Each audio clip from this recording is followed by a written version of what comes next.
যে যে জায়গাটায় ওদের মানে ঘিরে নিয়ে একটা বিশেষ অঞ্চলকে রেকি করা উচিত ছিল এবং সেখানে বম্ব স্কোয়াডের গিয়ে দেখা উচিত ছিল, সেটা দেখেনি। তার কারণটা হচ্ছে এই বর্তমান, নিশ্চয়ই আমরা বিভিন্ন সময় আলোচনা করছি, আপনাকে বলার বিষয়বস্তু হচ্ছে এই যে যেটা পুলিশের করণীয় কাজ সেটা তো পুলিশ এখন করছে না, আইনানুগ ভাবে যে কাজটা করার দরকার সেটা তো করছে না। আইনটা জানলে তবে তো আইনটা সঠিকভাবে প্রয়োগ করবে। সুতরাং আমি যদি জানি যে আমি আইনের রক্ষক হয়ে আইনটা না মেনে যদি অন্য আইনটা মেনে আমি আমার রুজি রোজগার এবং আমার ভবিষ্যৎ সঠিকভাবে করতে পারি, তাহলে আমার করণীয় কাজটা আমি কেন করতে যাব?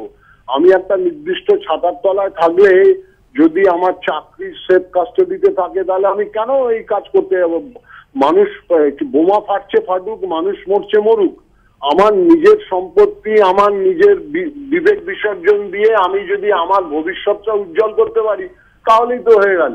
সেই কারণে আপনি দেখবেন এটা কিছুই দেখছেন না, আগামী দিনে এই জিনিস আরো বেড়ে যাবে। তার কারণ একটা সংগঠন যখন তার নিজের কাজটা ভুলে যায়, তার নিজের আইনটা ভুলে যায়, সে যখন সিআরপিসি, আইপিসি, এভিডেন্স অ্যাক্ট ভুলে গিয়ে সে যখন ছাতার তলায় দাঁড়িয়ে সেই ছাতার রংটা কিরকম সেটা দেখে, তখন এর থেকে বেশি কিছু তাদের থেকে আপনাদের আশা করাটাই অনুচিত।